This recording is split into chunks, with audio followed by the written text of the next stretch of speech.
बहू कहाँ मर गई? अंदर से आवाज, जिंदा हूँ माँ जी। तो फिर मेरी चाय क्यों अभी तक नहीं आई? कब से पूजा करके बैठी हूँ, ला रही हूँ माँ जी। बहू चाय के साथ भजिया भी ले आई। सास ने कहा तेल का खिलाकर क्या मरोगी? बहू ने कहा ठीक है माँ जी, ले जाती हूँ। सास ने कहा रहने दे, अब बना दिया है तो खा लेती हूँ। सास ने भजिया उठाए और कहा कितनी गंदी भजिया बनाई है तुमने। बहू माँ जी मुझे कपड़े धोने हैं, मैं जाती हूँ। बहू दरवाजे के पास छिपकर खड़ी हो गई। सास भजिया पर टूट पड़ी और पूरी भजिया खत्म कर दी। बहू मुस्कुराए और काम पर लग गई। दोपहर के खाने का वक्त हुआ। सास ने फिर आवाज लगाई, कुछ खाने को मिलेगा? बहू ने आवाज नहीं दी। सास फिर चिल्लाई, भूखे मारोगी क्या? बहू आई सामने, खिचड़ी रख दी। सास गुस्से से, ये क्या है? मुझे इसे नहीं खाना, इसे ले जाओ। बहू ने कहा आपको डॉक्टर ने दिन में खिचड़ी खाने को कहा है, खाना तो पड़ेगा ही। सास मुंह बनाते हुए, हाँ तू मेरी माँ बन जा। बहू फिर मुस्कुराई और चली गई। आज इनके घर पूजा थी। बहू सुबह 4 बजे से उठ गई। पहले स्नान किया, फिर फूल लाए, माला बनाई, रसोई साफ की, पकवान और भोज बनाया। सुबह के 10 बज गए।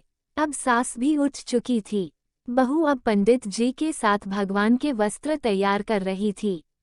आज ऑफिस की छुट्टी भी थी और उनके पति भी घर पर थे। पूजा शुरू हुई। सास चिल्लाती, बहू ये नहीं है, वो नहीं है। बहू दौड़ी दौड़ी आती और सब करती। अब दोपहर के 3 बज गए थे। आरती की तैयारी चल रही थी। पंडित जी ने सबको आरती के लिए बुलाया और सबके हाथों में थाली दी। जैसे ही बहू ने थाली पकड़ी, थाली हाथों से गिर पड़ी। शायद भोज बनाते हुए बहू के हाथों में तेल लगा था, जिसे वो पोंछना भूल गई थी। सारे लोग तरह तरह की बातें करने लगे। कैसी बहू है, कुछ नहीं आता, एक काम भी ठीक से नहीं कर सकती, ना जाने कैसी बहू उठा लाए। एक आरती की थाली भी संभाल नहीं सकी और उसके पति भी गुस्सा हो गए, पर सास चुप रही, कुछ नहीं कहा, बस यही बोल के छोड़ दिया, सीख रही है, सब सीख जाएगी धीरे धीरे। अब सबको खाना परोसा जाने लगा। बहू दौड़ दौड़ के खाना देती, फिर पानी लाती। करीब 70-80 लोग हो गए थे। इधर 2 नौकर और बहू अकेली, फिर भी वहाँ सारा काम बहुत ही अच्छे तरीके से करती। अब उसकी सास और कुछ आस पड़ोस के लोग खाने पर बैठे। बहू ने खाना परोसना शुरू किया। सबको खाना दे दिया गया। जैसे ही पहला निवाला सास ने खाया, तुमने नमक ठीक नहीं डाला क्या? एक काम ठीक से नहीं करती, पता नहीं मेरे बाद कैसे ये घर संभालेगी। आस पड़ोस वालों को तो जानते ही हो ना साहब, वो बस बहाना ढूंढते हैं नुक्स निकालने का। फिर वो सब शुरू हो गए, ऐसा खाना है, ऐसी बहू है, ये वो वगैरह वगैरह। दिन का खाना हो चुका था। अब बहू बर्तन साफ करने नौकरों के साथ लग गई। रात में जगराता का कार्यक्रम रखा गया था। बहू ने भी 1-2 गीत गाने के लिए स्टेज पर चढ़ी। सास जोर से चिल्लाई, मेरी नाक मत कटा देना, गाना नहीं आता तो मत गा, वापस आ जा। बहू मुस्कुराए और गाने लगी। सबने उसके गाने की तारीफ की, पर सास मुंह फुलाते हुए बोली, इससे अच्छा तो मैं गाती थी जवानी में, तुझे तो कुछ भी नहीं आता। बहू मुस्कुराए और चली गई। अब रात का खाना खिलाया जा रहा था। उसके पति के ऑफिस के दोस्त साइड में ही ड्रिंक करने लगे। उसका पति चिल्लाता, थोड़ा बर्फ लाओ, तो सास चिल्लाती, यहाँ दाल नहीं है, फिर चिल्लाता, कोल्ड ड्रिंक नहीं है, पापड़ ले आओ। इधर उधर आखिरी में उसके पति की शराब गिर पड़ी उसके एक दोस्त पर और बोलत टूट गई। पति गुस्से में 2 झापड़ अपनी पत्नी को लगाते हुए कहता है, जाहिल कहीं की, देखकर नहीं कर सकती, तुझे इतना भी काम नहीं आता। सारे लोग देखने लगे। उसकी पत्नी रोते हुए कमरे की तरफ दौड़ी। फिर उसके दोस्तों ने कहा, क्या यार, पूरा मूड खराब कर दिया, यहाँ नहीं बुलाया होता, हम कहीं और पार्टी कर लेते। कैसी अनपढ़ गंवार बीवी ला रखी है तूने, उसे तो मेहमानों की इज्जत और काम करना तक नहीं आता, तुमने तो हमारी बेइज्जती कर दी। अब आस पड़ोस की औरतों को और बहाना मिल गया था।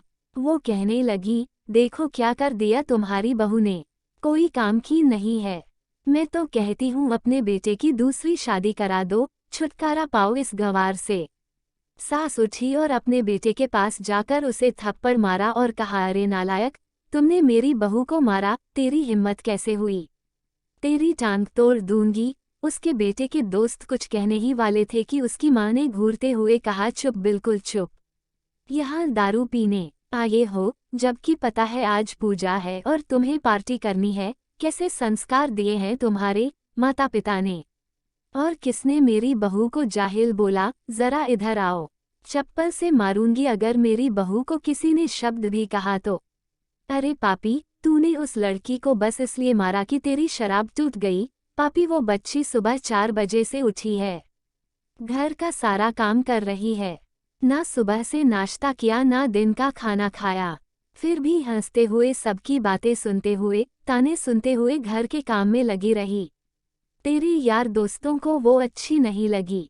जूते से मारूंगी तेरे दोस्तों को जो कभी उन्होंने ऐसा कहा। उसके यार दोस्त चुपके से खिसक लिए। अब सास बहू के कमरे में गई और बहू का हाथ पकड़कर बाहर लाई।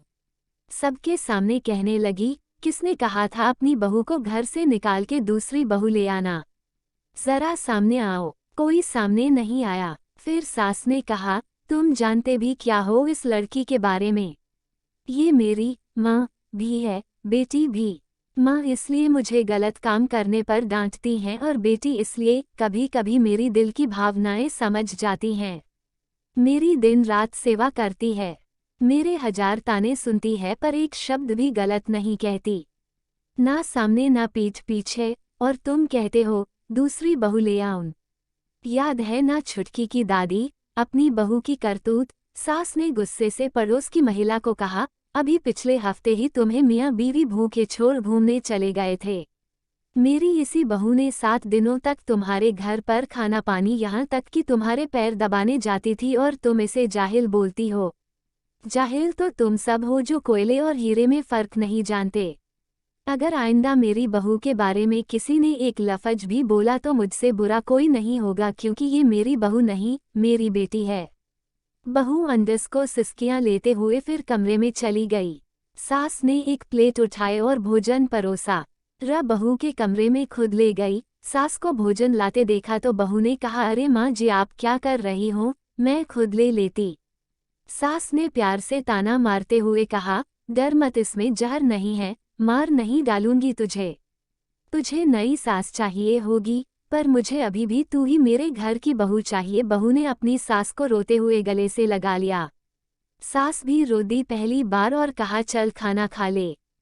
फिर मजाक करते हुए कहा, फिर मेरे पैर दबाने चले आना और ये ख्याल मन में मत लाना कि सास पैर बोलती है, किसी दिन मैं इसका गला दबा दूंगी, क्योंकि कभी मैं भी यही सोचती थी। दोनों खूब हंसने लगती हैं।